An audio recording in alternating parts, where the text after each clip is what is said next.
to this session. My name is Janos Schwellach, and I'm a developer specialist solutions architect with AWS, based here in Singapore.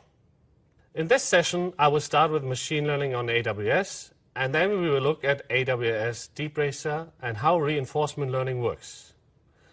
We will then look at the AWS DeepRacer Console and the exciting new features for the 2021 AWS DeepRacer League. So let's look at machine learning on AWS. Here you can see the overview of the Amazon ML stack. As you can see, there are 3 layers to the machine learning stack, allowing you to start high level with a lot of abstraction and go deeper and deeper as you progress. The bottom layer is for the expert machine learning practitioner, where you directly interact with frameworks like TensorFlow, PyTorch, or MXNet. You can use our deep learning AMIs and containers and benefit from the broadest compute and GPU instances. The second layer is for the developers and data scientists of you to build, train, tune, and deploy machine learning models. You can utilize our Amazon SageMaker services that provide you with all the necessary tools to experiment and train your models. For example, you can use Ground Truth for labeling or use SageMaker Studio, our integrated development environment for machine learning, where you can run notebooks, do experiments, train and tune models, and deploy, debug, monitor your machine learning models. The upper layer represents our API-driven AI services, which you can easily integrate into your existing applications through simple API calls. For example, you can use Amazon Poly for speech services or Amazon Recognition for vision and understanding text with Amazon Comprehend. Sometimes it's hard to get started with machine learning, or you just want to have fun exploring new concepts. This is where you can use our hands-on learning devices. In 2017, we announced AWS DeepLens, where you can get hands-on experience with deep learning algorithms and techniques. A year later, in 2018, we announced AWS DeepRacer, where you can experiment with reinforcement learning. And in 2019, we announced AWS Deep Composer, which gives you the opportunity to experiment with generative AI. Since then, we improved our AWS DeepRacer with DeepRacer Evo, which you can see in the picture. Let's look at AWS DeepRacer in more detail now. In 2018, we added support for reinforcement learning to Amazon SageMaker, which then allowed support for AWS DeepRacer. DeepRacer literally puts reinforcement learning in the hands of everyday developer of all ML skill levels. This is the AWS DeepRacer Evo. It's the newest edition. Evo has 2 cameras and a LiDAR sensor. LiDAR stands for light detection and ranging, and this allows you to handle more complex reward environments and strategies for your racing. For example, you can detect objects with the 2 cameras or detect if another car approaches from behind with a LiDAR sensor. The rest remains the same as the classic AWS DeepRacer. So get your hands-on experience with DeepRacer, and even if you've mastered DeepRacer before, Evo expands the learning and racing with new challenges to solve. Don't worry. If you have the classic AWS DeepRacer, all you need to do is to buy a sensor kit to upgrade your DeepRacer to Evo functionality. If you don't have an AWS DeepRacer, you don't have to wait for your physical DeepRacer to start learning. You can start now in the AWS console. There's a 3D simulator where the building, training, and racing takes place. You can start learning now and building models to race in the 2021 AWS DeepRacer League. Or start a league of your own with the community racing tools to build models to race against friends and colleagues. How does reinforcement learning work? The field of artificial intelligence in general seeks to replicate human cognitive tasks with the use of computer systems. Machine learning is a subset of artificial intelligence where we seek to give systems the ability to automatically learn tasks from experience or data points without being explicitly programmed. This is done using statistical techniques. We can divide machine learning into 3 subsets. Supervised learning that learns from annotated sets of feature label examples. This requires a large amount of curated training data consisting of label and data pairs to learn. Models learn to accomplish a well-defined single task and don't extrapolate easily to other tasks or subtasks without new data. Unsupervised learning learns to classify data based on the proximity of points or the underlying shape of the data without having explicit labels for the training data. Reinforcement learning interacts with its environment and learns which actions led to good outcomes and which led to bad outcomes. It will learn from its experience and over time repeatedly chose actions that lead to good outcomes. Reinforcement learning is built on the idea that incentivizing an agent for good behavior and penalizing bad behavior leads to a well-behaved agent over time. This Pavlovian concept of teaching machines a desired behavior is similar to how children are taught by adults or how humans tend to train and incentivize pets by the use of treats. So you can see here we are rewarding the dog for positive behavior and don't reward for negative behavior. Over time, this will lead to a well-trained circus dog. Reinforcement learning techniques have been applied successfully to train models for a number of different areas, like autonomous cars, fleet logistics, financial trading algorithms, data center cooling. Another one that is not mentioned here but worth calling out is gaming. Games, being a closed environment with a discrete set of possible actions, make for a great research platform for reinforcement learning. You have probably heard of DeepMind and AlphaGo beating the world's best Go player, and OpenAI managing to hold its own in a multiplayer Dota competition with some of the world's best players. Both of these successes were achieved using reinforcement learning. Let's look at some basic reinforcement learning terms. First, the agent. The agent is a piece of software or model that acts autonomously in a given environment to reach a specified goal. The agent interacts with the environment. The state is the current state of the environment that's visible or known to our agent and upon which it needs to act. The action is what the agent needs to try in order to achieve its goal, given the current state. Action is taken based on exploring or exploiting what the agent has learned. We define the actions that the agent can take in an action space. The reward. If the chosen action gets the agent closer to the goal, you should reinforce this action in future through a positive reward, or you can penalize with a negative reward. Finally, the episode. This represents each iteration where an agent goes from the start position to a termination state. In the case of our DeepRacer, this would mean the car crashing off the track or finishing the track. More specifically, reinforcement learning is interested in the creation of a model where an agent can choose certain actions in an environment in order to achieve a goal. In the case of the AWS DeepRacer, the agent is a virtual RC car, the environment is a virtual racetrack, the actions are throttle and steering inputs to the car, and the goal is completing the racetrack as quickly as possible without deviating from the track. The key part of the training process in reinforcement learning is how you look to incentivize or reward the choice of action that led to the specific goal. So let's look at how the reward function will work. This is a simple straight track. The goal is to find the fastest way to reach the goal. Of course, we as humans can see immediately that just driving in the middle will give us the best result. But how can we train a machine to learn this? Each square represents a state of the track, so we can assign a reward for the agent on each square. So here we assign the highest reward to the straight line in orange and less reward for the outer areas of the track, and purple represents off track, so the episode will be over. Let's see how that would look like.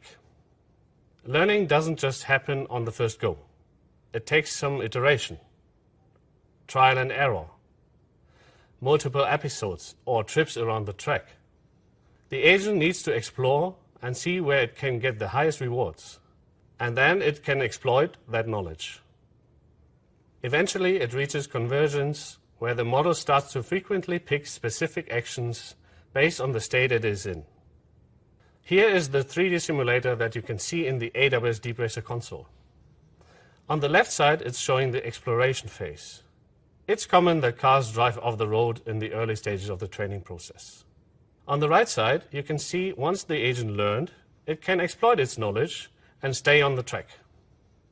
Let's talk about the training process, which in the end produces a model that navigates the track for the highest reward.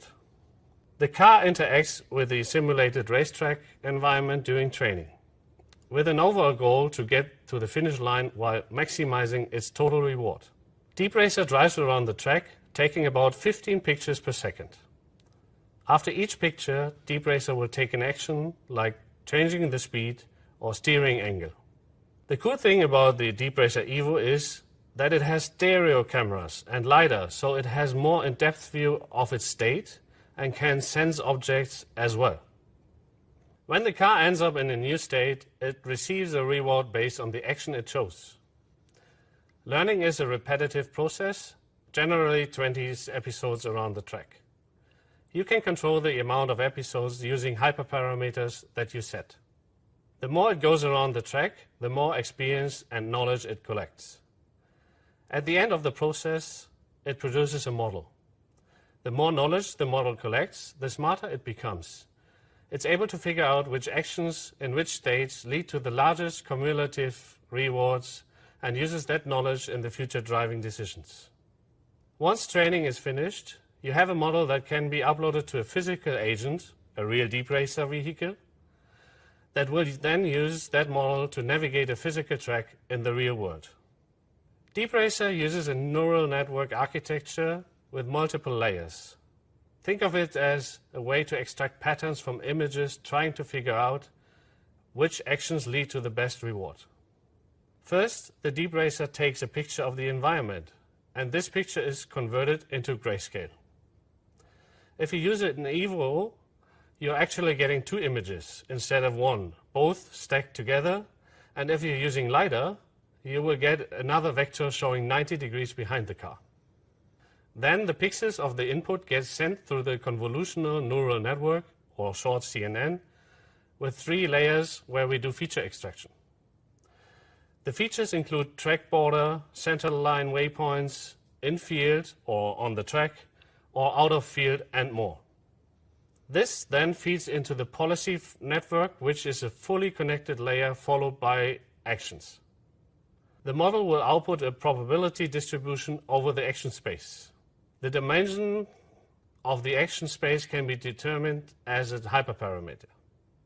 So now that we know the theory behind DeepRacer, let me show you how you can get started with the DeepRacer Console. First, here's an overview of the DeepRacer simulation architecture so that you have an idea what's under the hood. The AWS DeepRacer Console service is a high-level orchestration tool that provides a simplified approach to the task of training the DeepRacer. The objective is to simplify as much as possible for users to start exploring reinforcement learning by handling a lot of the framework, algorithms, and hyperparameter choices. Under the covers, it's making use of SageMaker and RoboMaker to do the training and run the simulation environment respectively. This is abstracted from you, so you can focus completely on your reward function with DeepRacer. This is the most important piece when we talk about reinforcement learning, the reward function. You will write it in the console using Python code. The great thing is, to help you get started, there are 3 reward function examples that you can use to get up and running quickly. In the reward function, you have access to variables containing measurements from the simulator after each action. You can then use these to build the reward function logic.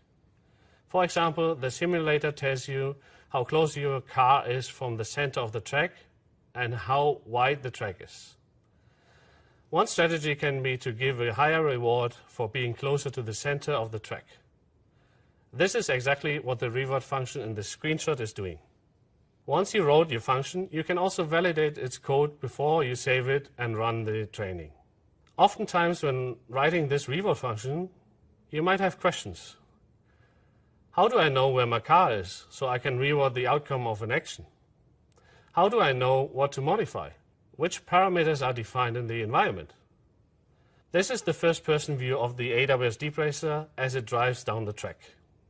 There are several components. The track wall, the bluish area, the camera doesn't see this. Then we have the field, which is considered off-track in green.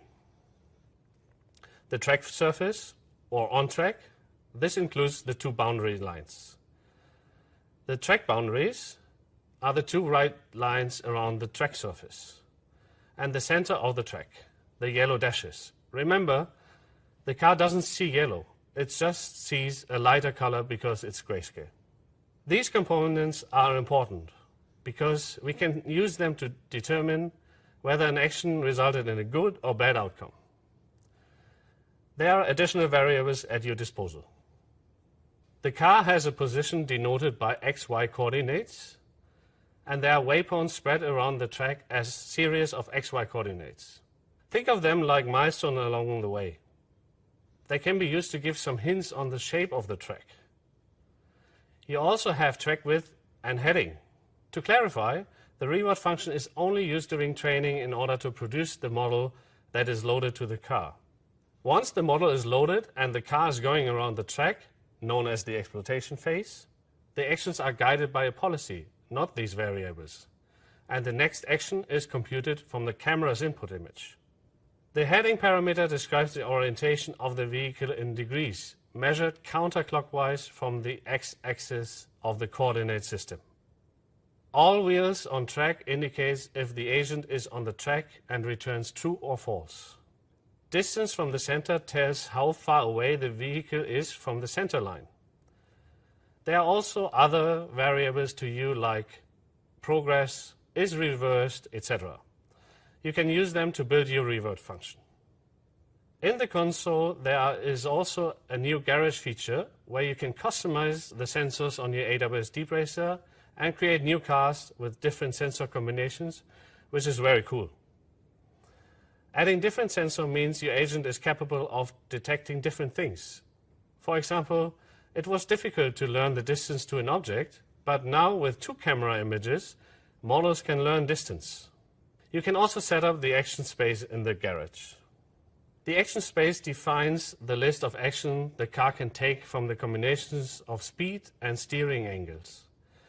The more actions you provide, the longer it will take to train a model, but potentially you will get a better range of actions as the car is going around the track. The action space is set before training and can't be changed once trained.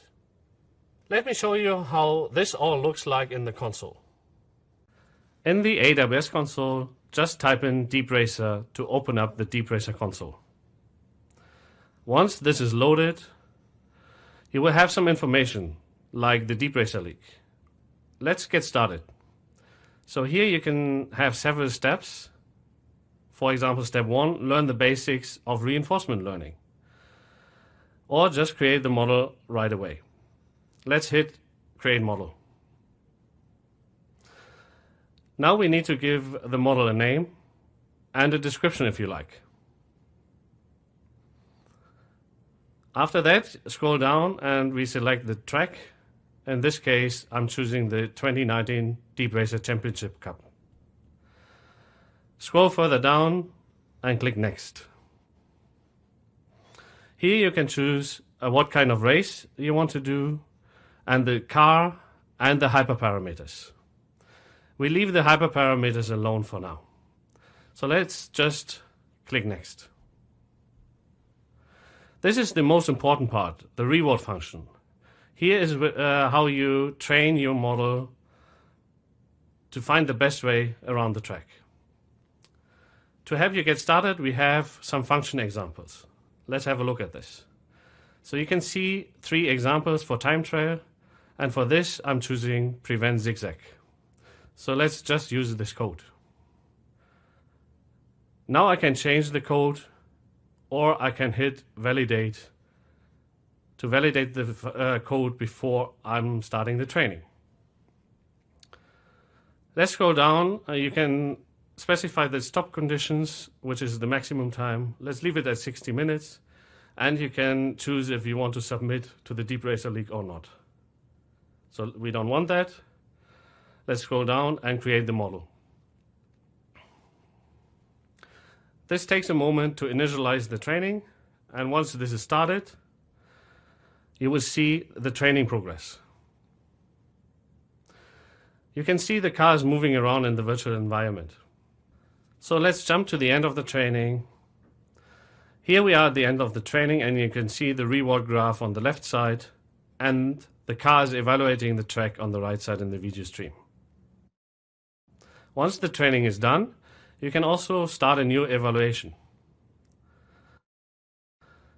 On this screen, you can then choose the track that you want to evaluate on.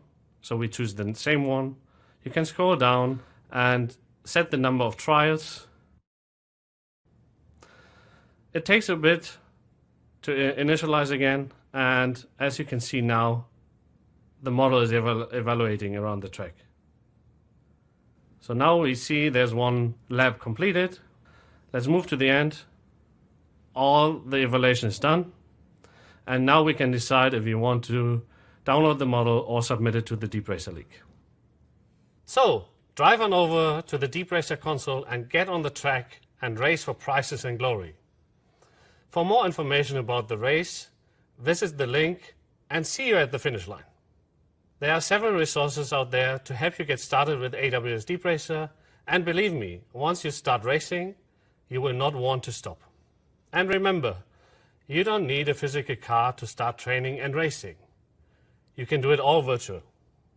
That's all about DeepRacer for today.